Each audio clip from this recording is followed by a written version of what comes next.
Los libros azules. Los 30 libros del maestro tibetano.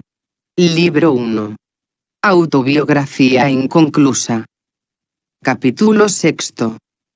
1930 señala el último año de lo que he denominado mi vida normal. Desde esa fecha en adelante, me absorbió el trabajo, tanto en Gran Bretaña y el continente europeo, como en los Estados Unidos, a lo que debo agregar los respectivos compromisos y bodas de mis hijas, que por extraño que parezca me causaron honda emoción.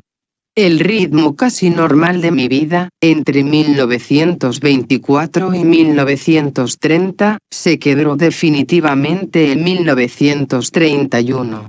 Los 6 años a que me refiero, se caracterizaron por el ritmo monótono y la rutina: levantarse, trabajar para el tibetano, constatar que mis hijas también se levantaran, estuvieran listas para ir al colegio, desayunaran, encargar las provisiones, tomar el tren para Nueva York a fin de estar en mi oficina a las 10. Y luego la monotonía de las constantes entrevistas, atender la correspondencia, dictar cartas, tomar decisiones respecto al trabajo de la escuela arcana, discutir problemas con Foster, y salir a almorzar.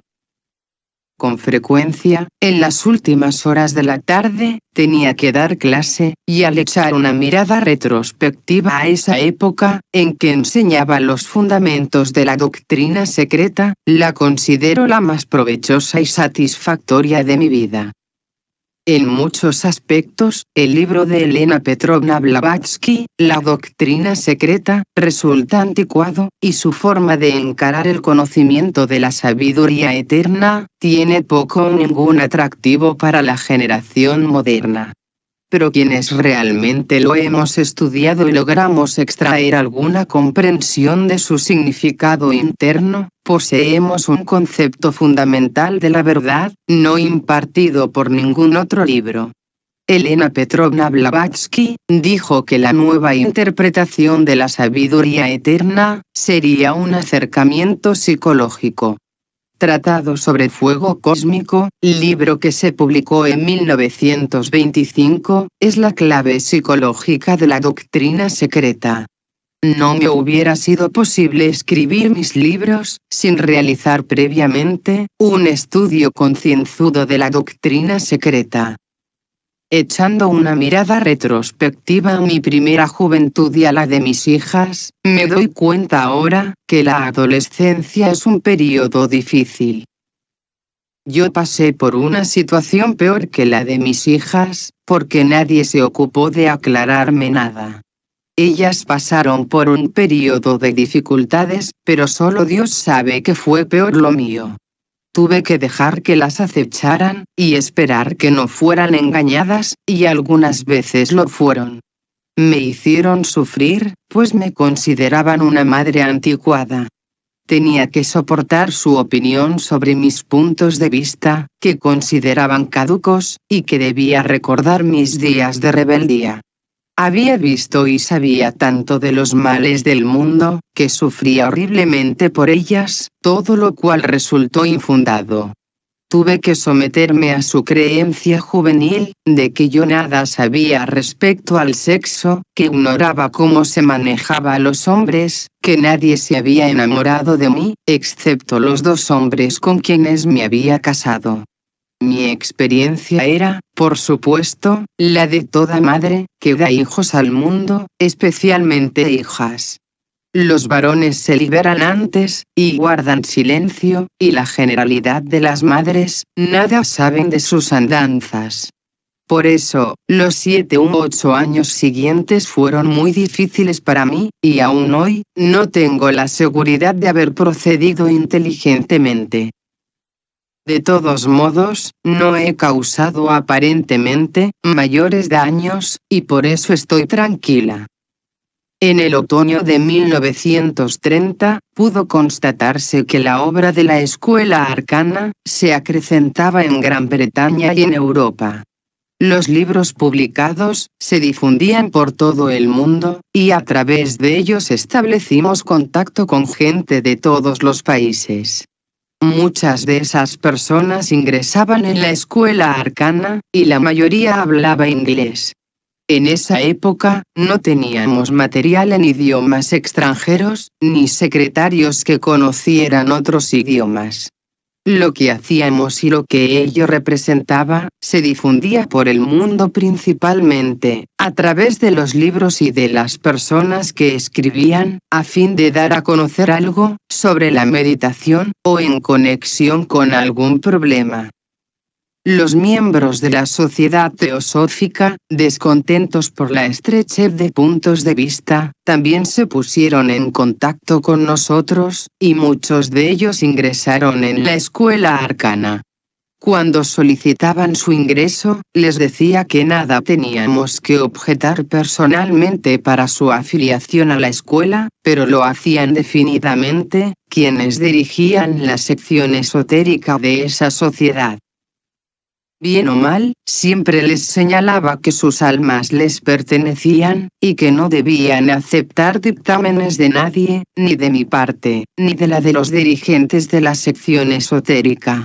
Todo esto dio por resultado que contamos actualmente en la escuela arcana, con muchos de los más antiguos y mejores miembros de la sección esotérica de esa sociedad, que no ven nada contradictorio en las dos líneas de acercamiento. La ridícula teoría promulgada por la sección esotérica, de que es peligroso practicar dos fórmulas de meditación simultáneamente, no solo me ha divertido, sino que siempre fue equivocada. Por un lado, la misma calidad y vibración actúa a través de dos acercamientos.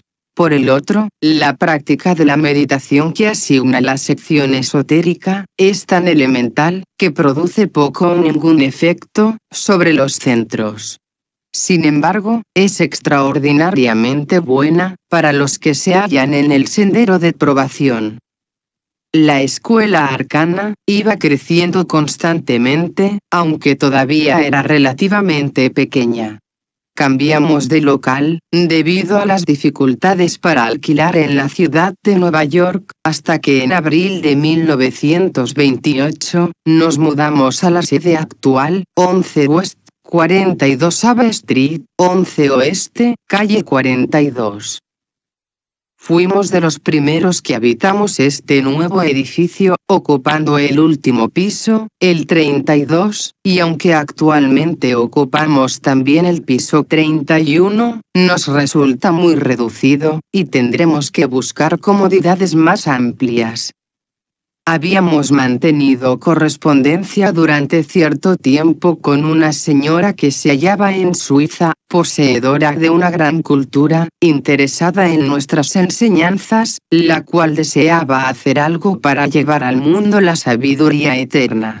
Tenía una hermosa casa, a orillas del lago Maggiore, en Suiza, donde había construido un salón para conferencias, y formado una nutrida biblioteca. Una noche, en el otoño de 1930, se apareció en nuestra casa de Stamford, en Connecticut, permaneciendo algún tiempo con nosotros, para conversar sobre diversos temas, exponer varias ideas, conocer cuáles eran nuestros puntos de vista, y ofrecernos su colaboración. Nos sugirió abrir, con nuestra ayuda, un centro espiritual, en Ascona, cerca de Locarno, en el lago Maggiore, libre de sectarismos, y abierto a todos los pensadores esotéricos y estudiantes ocultistas, de Europa y de otras partes. Su contribución consistía en proporcionarnos las hermosas casas que poseía, el salón de conferencias, y su magnífico terreno. Foster y yo debíamos ir, para poner en marcha el proyecto, dar conferencias y clases. Nos ofreció la más amplia hospitalidad, estaba dispuesta a aceptar que nos acompañaran mis 3 hijas, si íbamos a Ascona, corriendo ella con todos los gastos de manutención y alojamiento, menos del viaje. Lógicamente, no podíamos tomar una decisión drástica, pero prometimos pensarlo cuidadosamente, y hacerles saberlo resuelto, después del año nuevo de 1931. el asunto involucraba muchos problemas. Para los gastos de viaje de 5 personas, se requiere dinero, y no estábamos seguros de iniciar tal empresa en esas condiciones. Yo había permanecido 20 años en América, sin volver a Europa, y no podía ir allá, sin visitar previamente mi país. Por lo tanto, tuvimos en cuenta muchas cosas antes de llegar a una decisión correcta. Fue entonces que vino a verme mi amiga Alice Ortiz, para hacerme una proposición relacionada con la situación. Sin saber nada del ofrecimiento de Olga Frobbe, me preguntó si quería enviar a mis hijas a la universidad durante varios años, o, si prefería, que viajaran al exterior, corriendo ella con los gastos, pero yo debía decidir lo que conviniera a mis hijas. Conversamos cuidadosamente con Foster, y decidimos que un viaje al extranjero era mucho más útil y educativo que cualquier título universitario. Cualquiera puede obtener un título, pero muy pocos pueden viajar. Supongo que en mi decisión influyó el hecho de haber viajado tanto, y no poseer títulos. Solo en 2 ocasiones he tenido que lamentar mi carencia de títulos. Se exagera mucho sobre el valor de los títulos en este país, pero aunque no los poseo, sé que estoy tan bien preparada como quienes los tienen. No hace muchos años, se me pidió que diera una serie de conferencias en el Colegio de Postgraduados de Washington, D.C., Washington Distrito de Columbia. Tenía que hablar sobre el intelecto y la intuición. Se habían impreso y distribuido los programas, pero cuando descubrieron que no poseía títulos académicos que agregar a mi nombre, cancelaron las conferencias. Luego recibí una carta del presidente de la institución, manifestándome que la facultad estimaba haber cometido un gran error, pero era demasiado tarde para corregirlo. Poco tiempo después recibí una invitación de la Universidad de Cornell para hablar a los alumnos de dicho establecimiento sobre el moderno acercamiento espiritual a la verdad, y dar charlas a pequeños grupos de estudiantes. También esto se canceló por carecer de títulos académicos. De cualquier modo, consideré que mis hijas aprenderían a ser seres humanos más útiles, conociendo mejor a las personas de otros países, que visitando monumentos y galerías de arte, y estando en contacto directo con la gente, de modo que descartamos por completo la carrera universitaria, y decidimos su ingreso en la escuela de la vida. Considerando esa decisión en el pasado, nunca lamenté que no siguieran una carrera. Han aprendido a conocer a los seres humanos, y a darse cuenta de que Estados Unidos no es el único país en el mundo. Descubrieron que hay gente tan simpática y tan inteligente, tan mala y tan buena, en Gran Bretaña, Suiza, Francia, etc., como las hay en Estados Unidos. Lo que debemos desarrollar hoy es el ciudadano del mundo, y terminar con el crudo nacionalismo, fuente de tanto odio, que vemos en todas partes. No conozco nada más pernicioso que la frase, América para los americanos, ni nada más estrecho que el hábito de los británicos de considerar extranjeros a todos los demás, o la creencia de los franceses de que ellos son los guías de todos los movimientos civilizados. Esto debe desaparecer. He encontrado siempre la misma clase de gente en los diversos países en que he vivido. Algunos pueden ser físicamente más confortables que otros, pero la humanidad que los habita es la misma.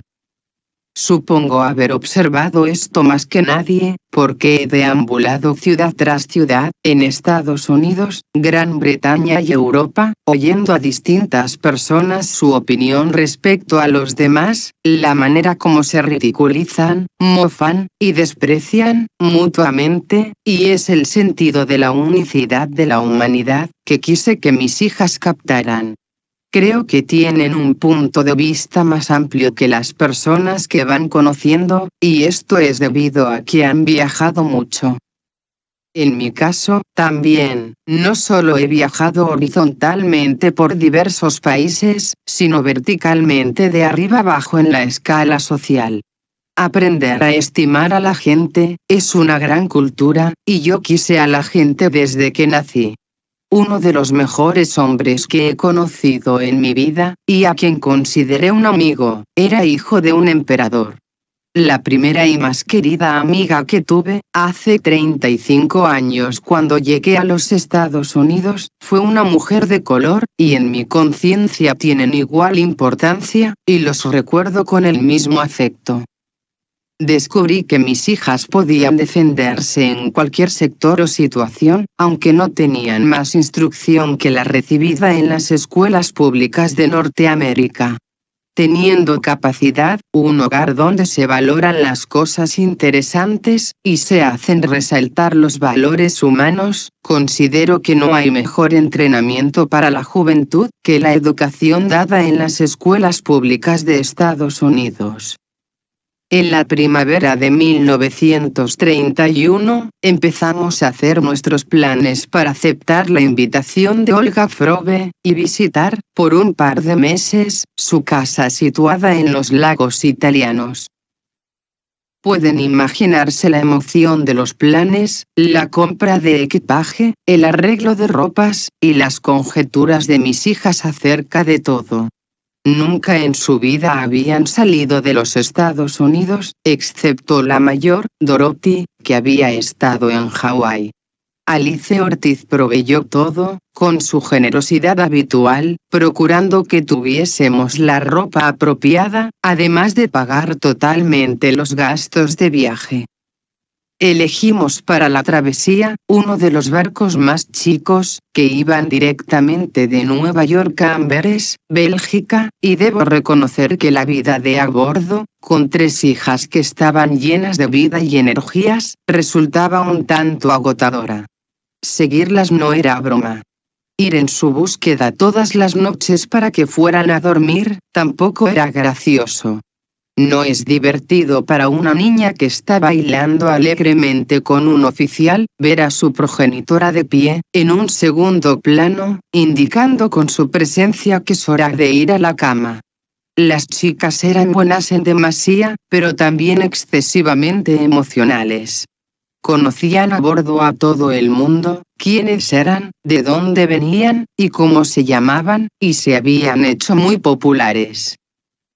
Hace pocos años, hallé un gran paquete que contenía 3 disfraces que yo había hecho para mis hijas, a bordo de ese barco.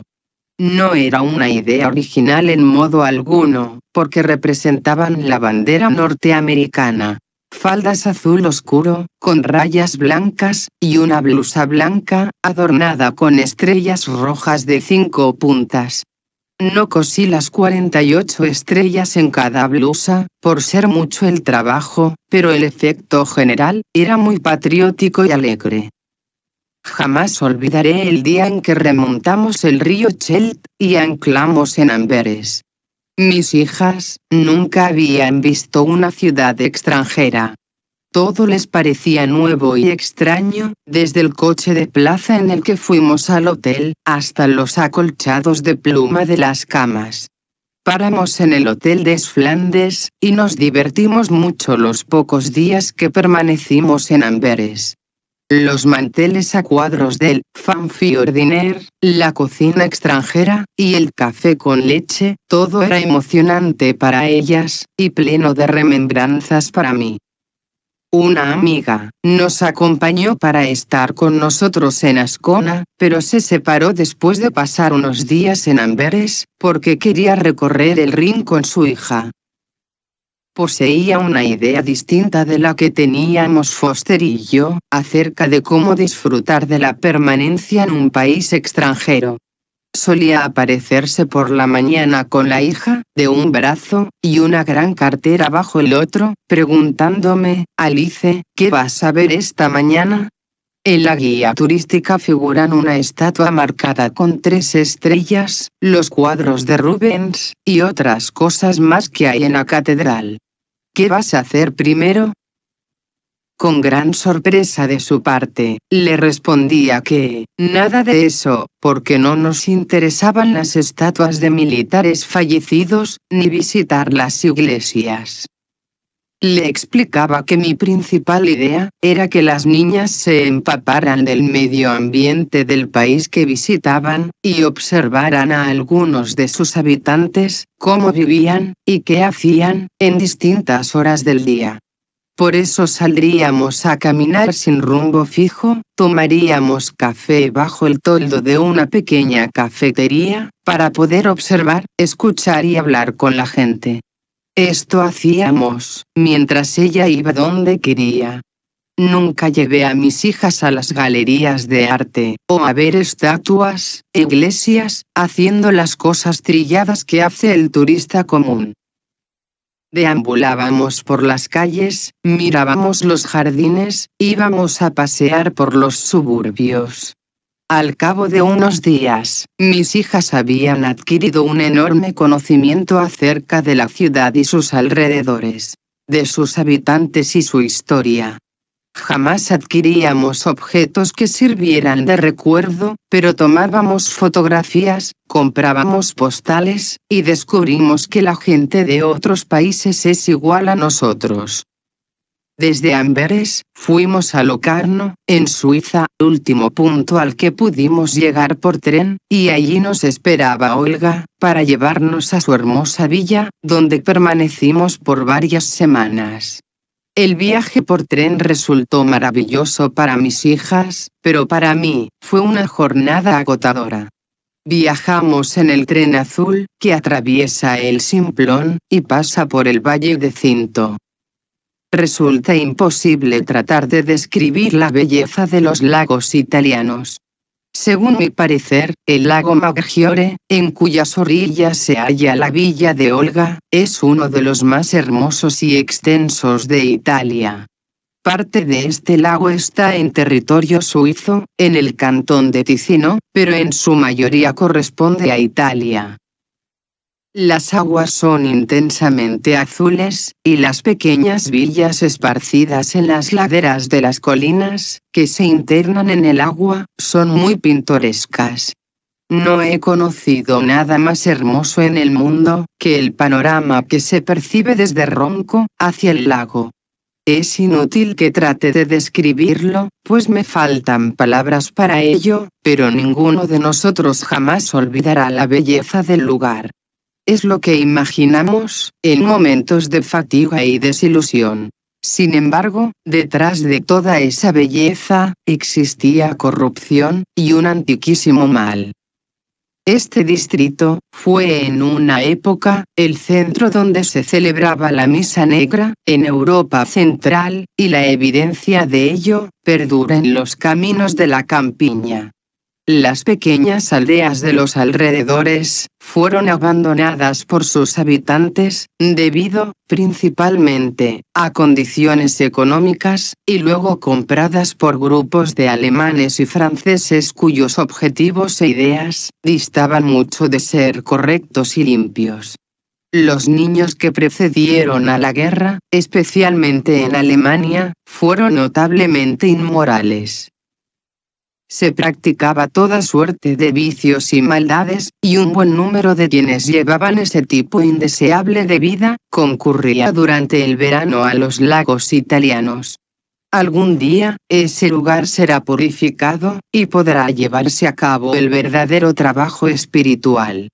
Una de las cosas con que tuvimos que bregar, fue el espíritu maligno que compenetraba el lugar, la peculiarmente degenerada y objetable gente, que vivía en las orillas del lago.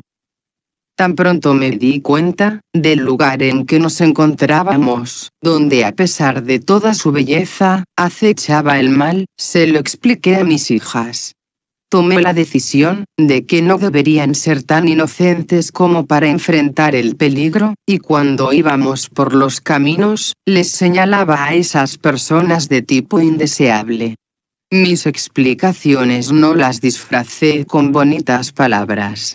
Les dije lisa y llanamente de qué se trataba, incluyendo la degeneración y la homosexualidad, de modo que pudieran pasar incontaminadas, a través de muchas vicisitudes, sin sufrir daño. Como se podrá apreciar, no guardé secretos, ni dejé de hablarles de determinados pecados y sacrílegos rituales. Les indiqué claramente cuál era el tipo de personas que se dedicaba a esa clase de cosas, cuyos rasgos eran tan evidentes, que hasta mis hijas se daban cuenta que en verdad era así. Siempre he creído que no se debe ocultar a los jóvenes el conocimiento de lo indeseable. Siempre permití a mis hijas leer lo que quisieran, con la salvedad de que, sabiendo yo que el libro era inmoral, las ponía sobre aviso, y les preguntaba por qué querían leerlo. Mi experiencia me dice que cuando somos francos y, no obstante, les permitimos leer lo que conceptuamos poco inteligente, su pureza y rectitud natural sirven de protección. Nunca leyeron a escondidas, hasta donde yo supe, pues sabían que podían hacerlo con libertad, y también, que me expresaría libremente al respecto. De todos modos, mis hijas pasaron 3 temporadas veraniegas en Ascona, sabiendo a ciencia cierta lo que allí ocurría, sin sufrir daño alguno. El primer verano que pasamos en Ascona, paramos en la casa de Olga, pero después ocupamos una pequeña casa sobre el lago que estaba en su propiedad. Cerca de nuestra casa, había construido un hermoso salón de conferencias, donde se celebraban reuniones por la mañana y por la tarde. Los jardines eran encantadores, las condiciones para nadar y remar, ideales, y nos pareció que habíamos recibido un regalo del cielo, contando además con la promesa de futuras y amplias oportunidades de expansión. El primer año de estar allí, el grupo que se reunía era algo pequeño, pero durante los 2 últimos años fue acrecentándose paulatinamente, y creo poder decir que el trabajo fue exitoso. Allí, se reunían personas de todas las nacionalidades. Vivíamos todos juntos durante semanas, llegando a conocernos muy bien. Las barreras nacionales parecían no existir, y todos hablábamos el mismo idioma espiritual. Allí fue donde conocimos al Dr. Roberto Assagioli, nuestro representante en Italia durante varios años, y el contacto con él, y los muchos años de labor en común, constituyó uno de los hechos más felices y dignos de destacar en nuestra vida. En una época, fue un destacado especialista del cerebro, en Roma. Cuando lo conocimos por primera vez, se le consideraba como el psicólogo más renombrado de Europa. Posee muy buen carácter. No puede entrar a una habitación sin que su presencia resalte de inmediato, por sus cualidades espirituales extraordinarias. Frank de Vanderlitt, en su libro, What Next in Europe, lo que vendrá en Europa, hace un sorprendente comentario sobre el Dr. Assagioli. Le llama el moderno San Francisco de Asís, y dice que la mañana que pasó con él en Europa, marcó uno de los acontecimientos más sobresalientes de su viaje. El Dr. Assagioli es judío.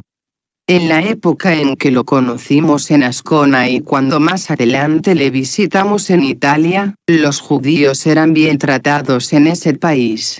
Había aproximadamente 30.000 en Italia, considerados como ciudadanos italianos, y no sufrían restricciones ni persecuciones.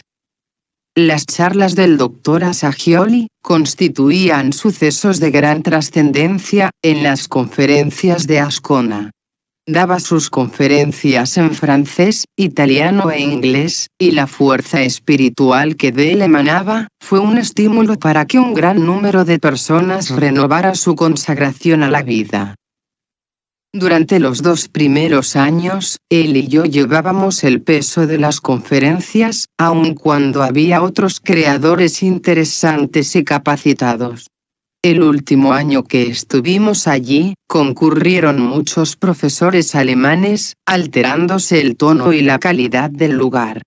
Algunos de ellos eran muy indeseables, y la enseñanza que impartían variaba de un plano espiritual relativamente elevado, a una filosofía académica, y a un esoterismo espurio.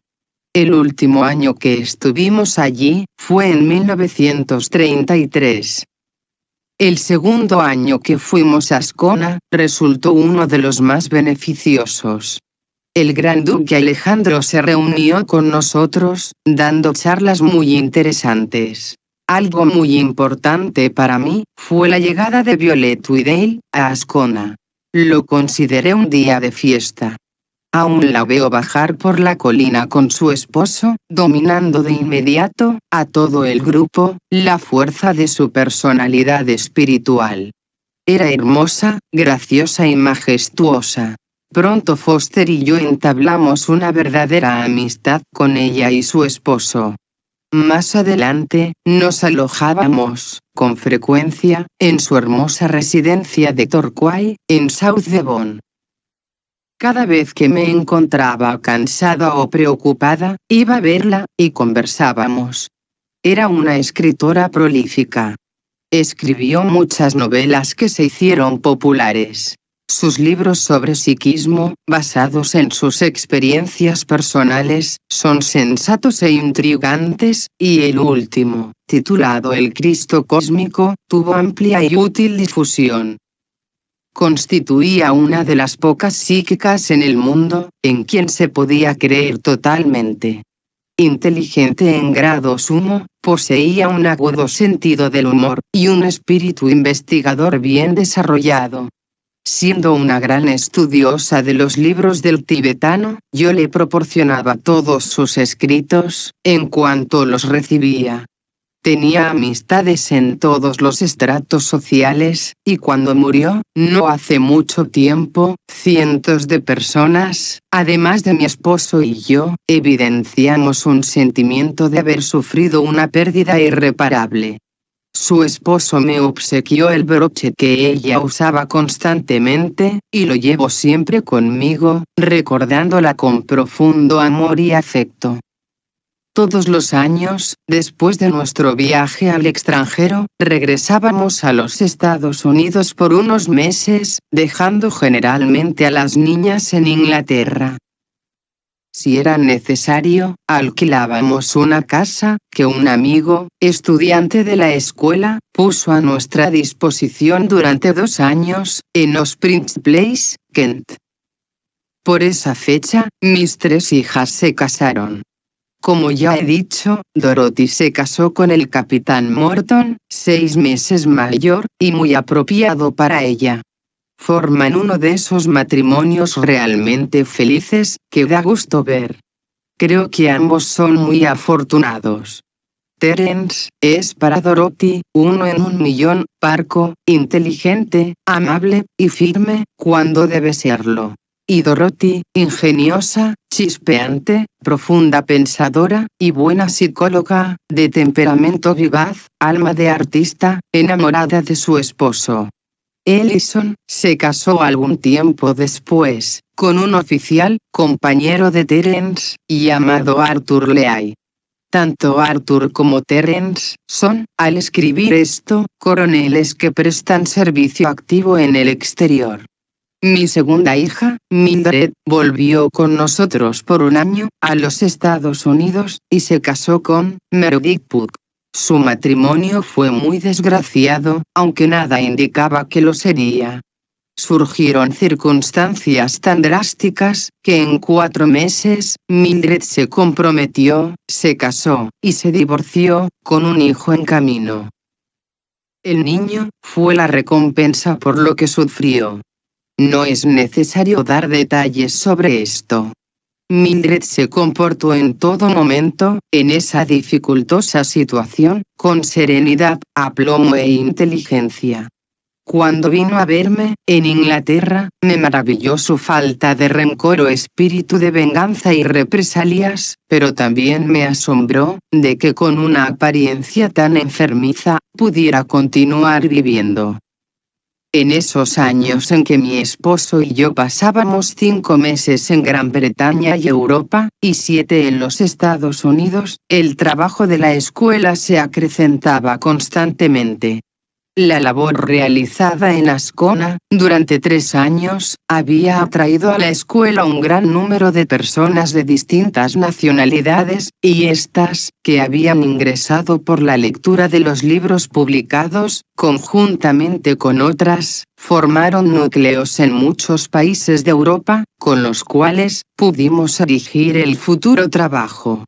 La tarea realizada en España, bajo la supervisión de Francisco Brualla, marchaba muy bien, contando ya con varios cientos de estudiantes españoles, en su mayoría hombres. El trabajo en Gran Bretaña también avanzaba. Estudiantes, en pequeños grupos, esparcidos por todo el mundo, comenzaban a ingresar en la escuela. Uno de tales grupos, formados en la India, me interesaba sobremanera. Existía una organización denominada Sudha-Dharma Mandala, fundada por Sir Subra Maniyer. Era una orden ocultista, aparentemente muy elevada. Por casualidad leí uno de los libros publicados por esa orden, y descubrí que varios dirigentes de la Sociedad Teosófica actuaban en la misma, después de pasar por la sección esotérica de dicha sociedad. No tengo costumbre de afiliarme a organizaciones, pero de todos modos escribí al dirigente de la orden, solicitando mi ingreso, pero no recibí respuesta. Al año siguiente, como aún no había tenido noticias, escribí nuevamente, y encargué algunos libros, incluyendo el correspondiente cheque para el pago. No recibí respuesta, ni los libros, aunque el cheque fue cobrado. Al cabo de unos meses, envié la copia de mi carta anterior, al dirigente de la orden.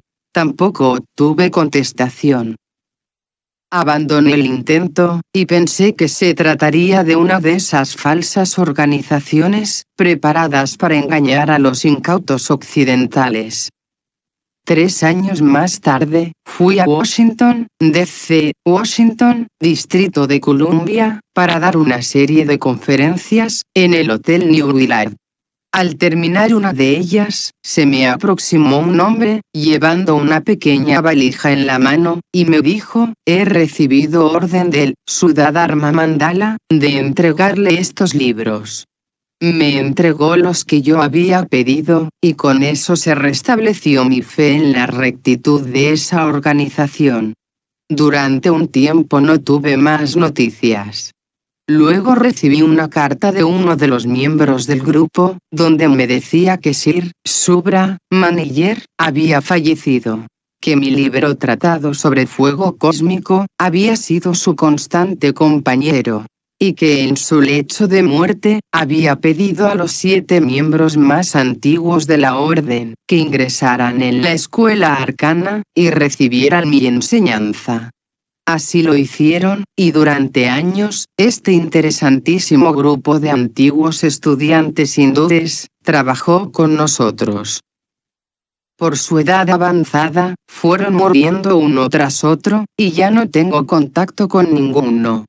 Ellos reverenciaban a Elena Petrovna Blavatsky, y me resultó muy interesante este contacto. Otro vínculo con Elena Petrovna Blavatsky se produjo por medio de un pequeño grupo adicto a Sinet, que se afilió a la escuela arcana, siendo mi amiga Lena Rowan Hamilton la primera en hacerlo. Injertaron en la vida de la escuela algo de la antigua tradición, y un fuerte sentido de relación con la fuente de origen de la antigua sabiduría, cuando en el siglo XIX vertía su luz en Occidente. Uno de los desarrollos más interesantes producido en la escuela ha sido la constante rigidez de los requisitos de ingreso. Cada vez eran más numerosos los rechazos de estudiantes enfocados exclusivamente en el nivel emocional, y recalcábamos la necesidad de poseer algún enfoque y desarrollo de la mente, para proporcionar un entrenamiento más avanzado en los grados superiores. A medida que los años pasan y las necesidades del mundo son más urgentes, también aumenta, paralelamente, la necesidad de discípulos entrenados. El mundo debe ser salvado por quienes poseen inteligencia y amor. La aspiración y las buenas intenciones no bastan. Durante los años de gira por Europa, conocimos muchos tipos de ocultismo en distintos países. En todas partes pudimos ponernos en contacto con pequeños grupos que se ocupaban de hacer algunas exposiciones de la verdad esotérica, y resaltar determinados aspectos de la sabiduría antigua. Los primeros indicios de una ascendente oleada espiritual podían constatarse en todas partes: Polonia, Rumanía, Gran Bretaña y América. Parecía como si la puerta de acceso a una nueva vida espiritual se hubiera abierto para la humanidad, y evocara el correspondiente surgimiento de las fuerzas del mal, que culminó con la Guerra Mundial. No creo que esta ascendente oleada haya sido interrumpida por la guerra.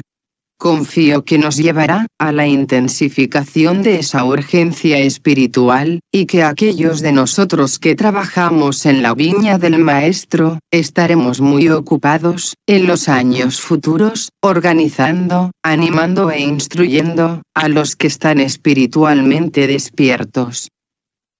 Una de las razones que me impulsaron a escribir esta autobiografía fue que, tanto yo como nuestro grupo asociado, estuvimos en situación de observar y reconocer ciertos desarrollos que ocurrieron en este planeta, bajo la guía e influencia de la jerarquía.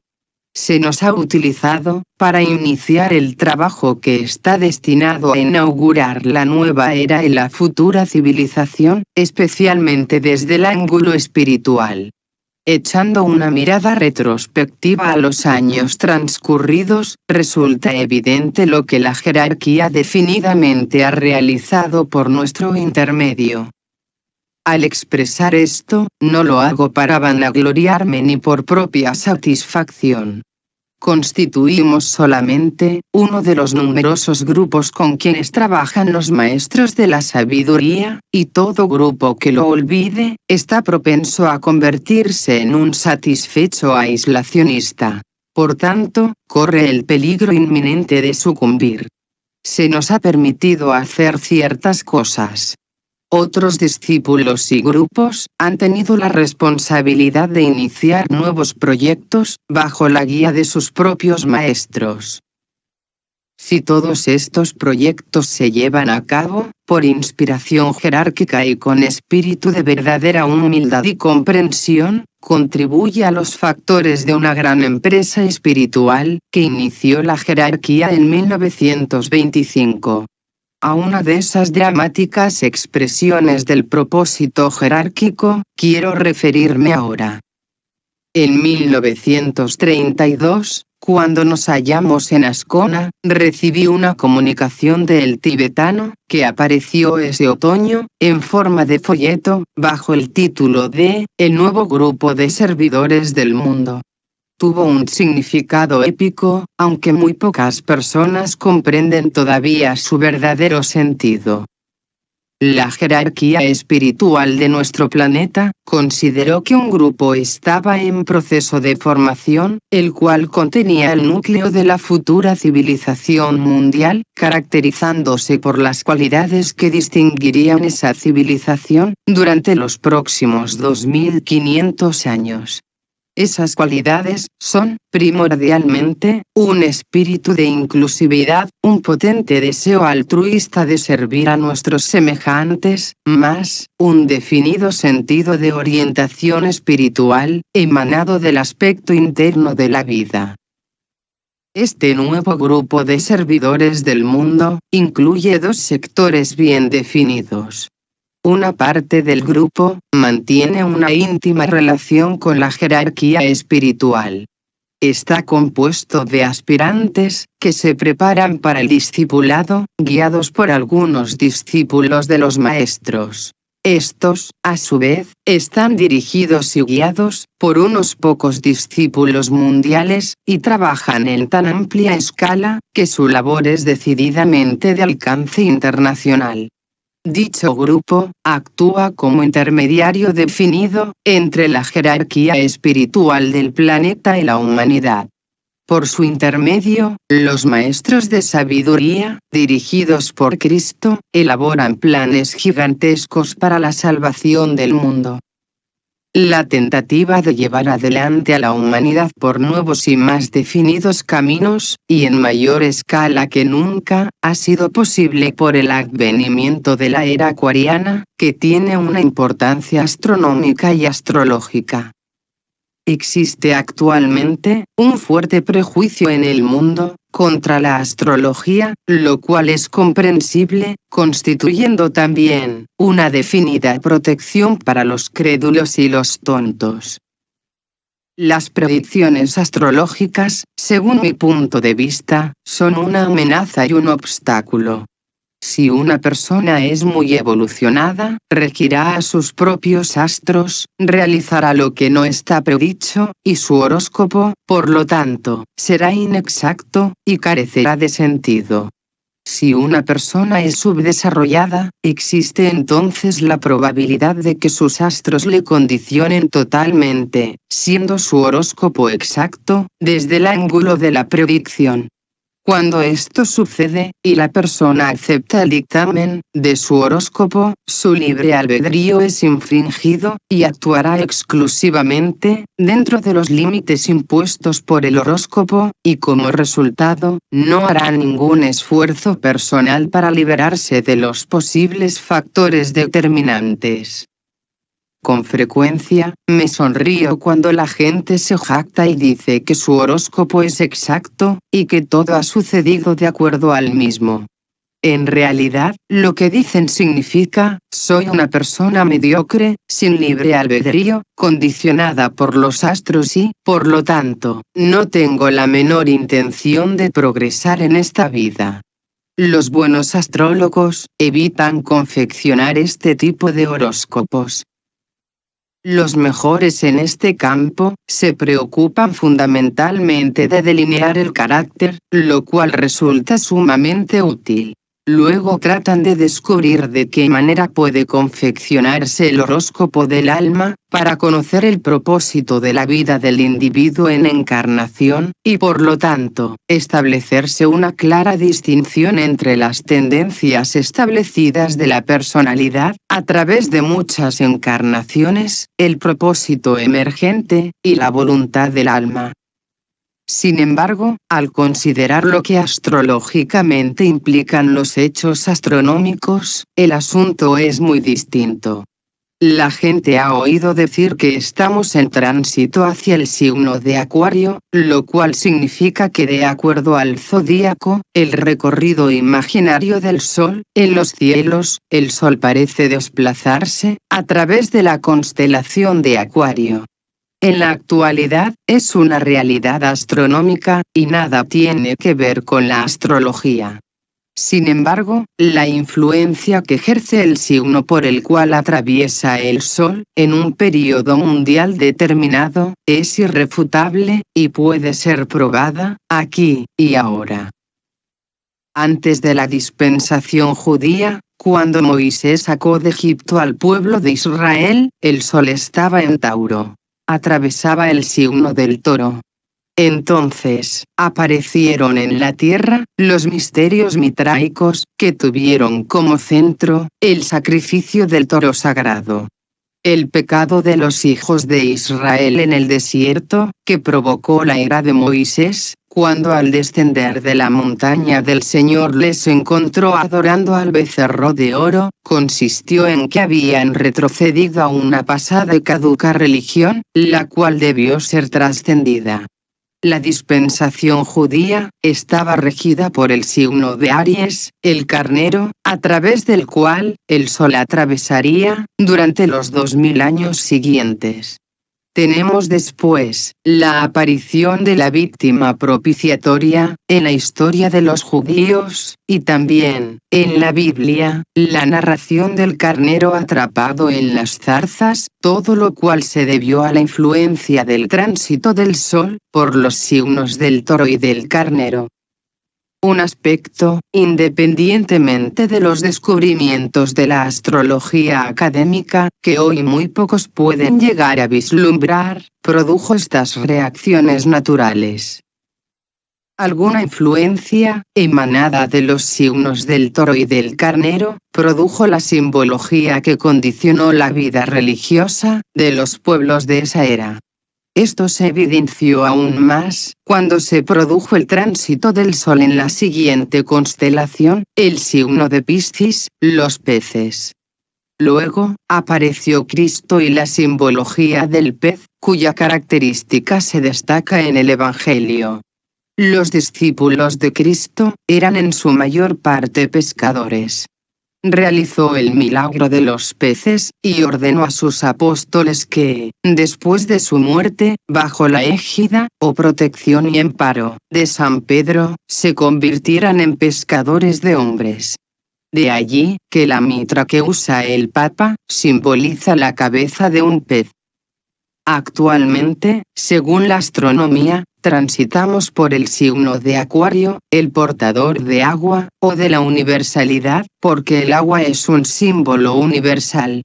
Antes de su muerte, Cristo envió a sus discípulos a buscar al portador de agua, que los llevó a un aposento en el piso alto, donde se instituyó el sacramento de la comunión, lo cual indica que Cristo reconocía el advenimiento de una nueva era, que sucedería a su dispensación, en la cual entramos ahora.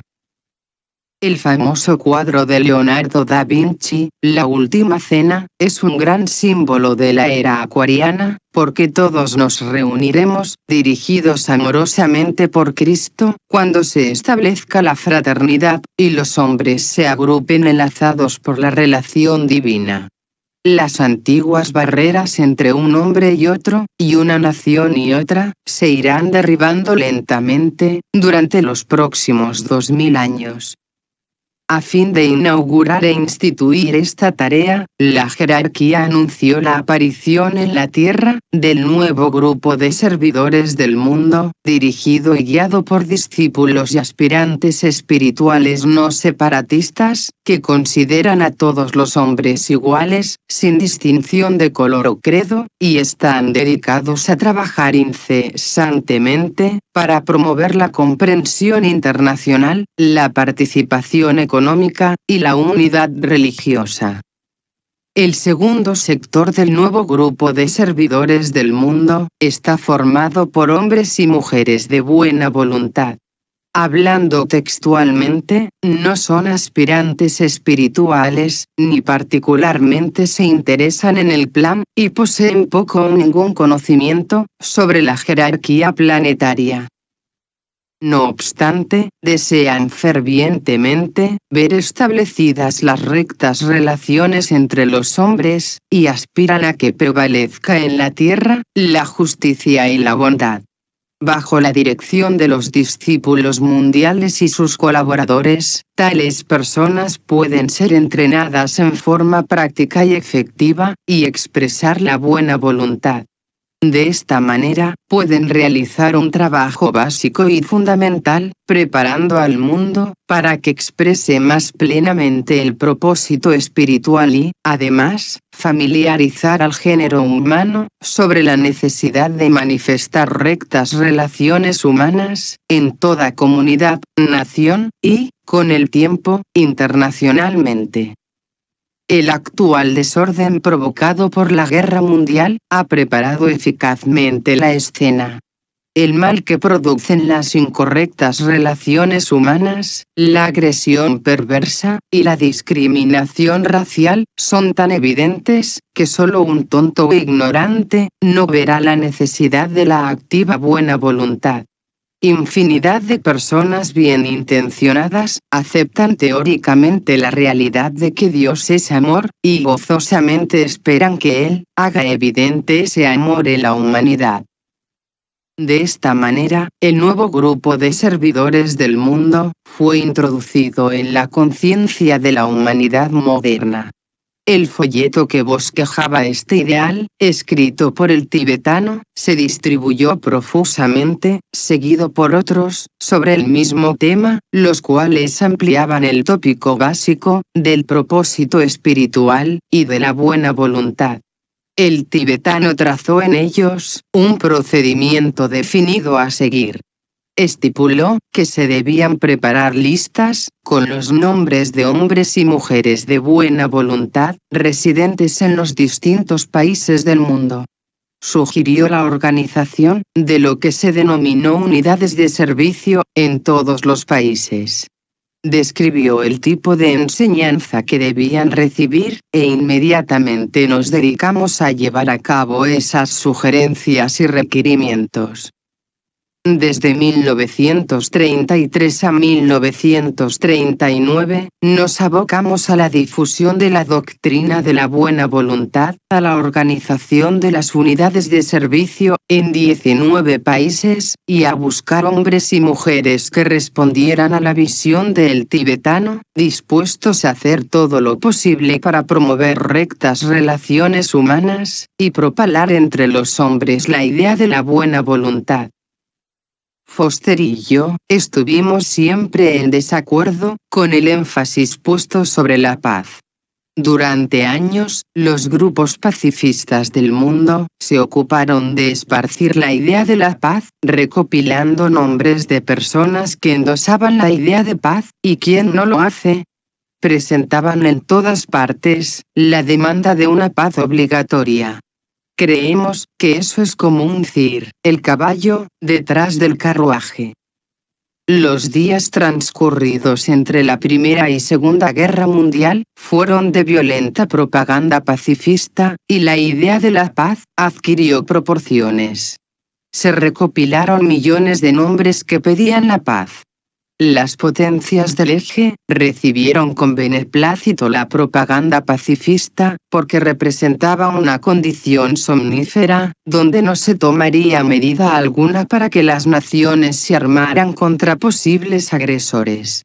No se tuvo en cuenta el hecho de que las guerras derivan mayormente de las malas condiciones económicas, y poco se hizo para corregirlas. La gente moría de hambre. En todas partes del mundo, la mayoría percibía sueldos muy magros o pequeños. En ningún país se abolió el trabajo infantil, aunque los esfuerzos realizados lograron algo. La superpoblación del mundo acrecentaba constantemente las dificultades. También en todas partes existían condiciones propicias para inducir a la guerra, aunque por todo el mundo surgía el clamor de paz en la tierra. En Belén, los ángeles cantaban «Gloria a Dios en las alturas». La consumación y meta final. Paz en la tierra, en lo que a toda la humanidad concierne. Y buena voluntad entre los hombres, primer paso absolutamente necesario. Ante todo, debe haber buena voluntad, si queremos la paz, y esto se ha olvidado. La gente trató de iniciar un período de paz, antes de manifestar buena voluntad. No puede haber paz, si la buena voluntad no actúa como factor condicionante de todas las relaciones humanas. Otro hecho revolucionario aconteció cuando el tibetano dictó el Tratado sobre Fuego Cósmico. Se cumplió la profecía de Elena Petrovna Blavatsky, de que se daría la clave psicológica de la creación cósmica. Ella declaró que en el siglo XX un discípulo informaría respecto a los 3 fuegos referidos en la doctrina secreta: el fuego eléctrico, el fuego solar, y el fuego por fricción. Esta profecía se cumplió cuando llegó a manos del público el Tratado sobre Fuego Cósmico, que alude al fuego del espíritu puro o vida. al fuego de la mente, que vitaliza todos los átomos del sistema solar, y crea el medio por el cual pueden evolucionar los hijos de Dios. Se refiere también al fuego de la materia, que produce atracción y repulsión, ley básica de la evolución, y mantiene las formas unidas, a fin de proporcionar vehículos para la vida evolutiva y, posteriormente, cuando las formas han servido su propósito, las rechaza, para que dichas vidas evolutivas sigan su camino hacia la evolución superior. El verdadero significado de ese libro solo será comprendido al finalizar este ciclo. Contiene un penetrante y profundo conocimiento técnico, fuera del alcance de la comprensión del lector común. Es un libro de enlace, porque toma ciertas ideas y frases orientales básicas, y las presenta al estudiante occidental, y al mismo tiempo lleva a la práctica los vagos conceptos metafísicos de Oriente. El tercer hecho excepcional del tibetano, realizado en estos últimos meses, ha sido presentar el programa, y dar ciertas indicaciones acerca de los rituales, sobre los cuales será fundada la nueva religión mundial. Durante mucho tiempo, se hizo evidente la existencia de un punto de contacto entre las religiones exotéricas de Occidente y las creencias esotéricas de Oriente. En los niveles esotéricos, o acercamiento espiritual a la divinidad, siempre ha existido uniformidad entre Oriente y Occidente. Las técnicas que sigue el místico buscador occidental de Dios, son idénticas a las que sigue el buscador oriental. En cierta etapa, en el sendero de retorno a Dios, todos los caminos se unen, y por lo tanto el procedimiento es uniforme en las etapas subsiguientes. Las etapas para la meditación, son idénticas. Esto lo verificará cualquiera que estudie las obras de Meister Eckhart, y los aforismos de la yoga, de Patanjali. Todas las grandes expansiones de conciencia delineadas en la filosofía hindú, y la expresión de esas 5 grandes expansiones representadas en las 5 crisis de la vida de Cristo, narradas en el Nuevo Testamento, son también las mismas. Cuando el hombre comienza a buscar a Dios conscientemente, y a someterse también conscientemente a la disciplina y sufrimiento, descubrirá su identificación con los buscadores de Oriente y Occidente, con los que existieron antes de la venida de Cristo, y con los buscadores actuales. A fin de poner en claro la relación que existe entre Oriente y Occidente, escribí el libro La Luz del Alma. Es un comentario de los aforismos de la yoga de Patanjali, que probablemente vivió y enseñó hace unos 9000 años antes de Cristo. El tibetano me proporcionó la paráfrasis del antiguo texto sánscrito, pues no conozco ese idioma. Yo escribí los comentarios, porque ansiaba presentar una interpretación de los aforismos, mejor adaptada al tipo de mente y conciencia occidental, que la común presentación oriental. Además, escribí el libro, de Belén al Calvario, a fin de dilucidar el significado de los 5 episodios principales de la vida de Cristo: el nacimiento, el bautismo, la transfiguración, la crucifixión, y la resurrección, estableciendo su relación con las 5 iniciaciones delineadas para el discípulo oriental. Ambos libros tienen una conexión definida con la nueva religión mundial. Llegará el momento en que habrán de fusionar la obra del gran maestro de Oriente, el Buda, que vino a la tierra y alcanzó la iluminación, transformándose en guía e instructor de millones de orientales, y la obra de Cristo, que vino como instructor y salvador, siendo reconocido primero en Occidente. No hay divergencia ni conflicto en sus enseñanzas. Tampoco hay rivalidad entre ellos. Ambos se destacan como los 2 instructores y salvadores más grandes del mundo. Uno ha acercado a Dios a los pueblos de Oriente, y el otro hizo lo mismo con los de Occidente. Tal es el tema desarrollado por el tibetano, en su opúsculo, La nueva religión mundial.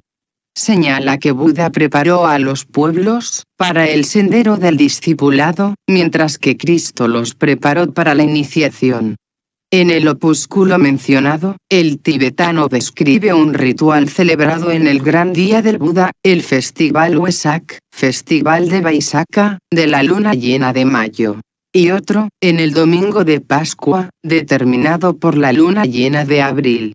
Ambos, dedicados al Buda iluminado y al Cristo resucitado, mientras que la luna llena de junio, está destinada al Festival de la Humanidad, siendo el mayor acercamiento anual a Dios, bajo la guía del Cristo. Los otros plenilunios de cada mes constituyen festivales menores, en los cuales se consideran y destacan las cualidades espirituales necesarias para entrar en el discipulado y recibir la iniciación.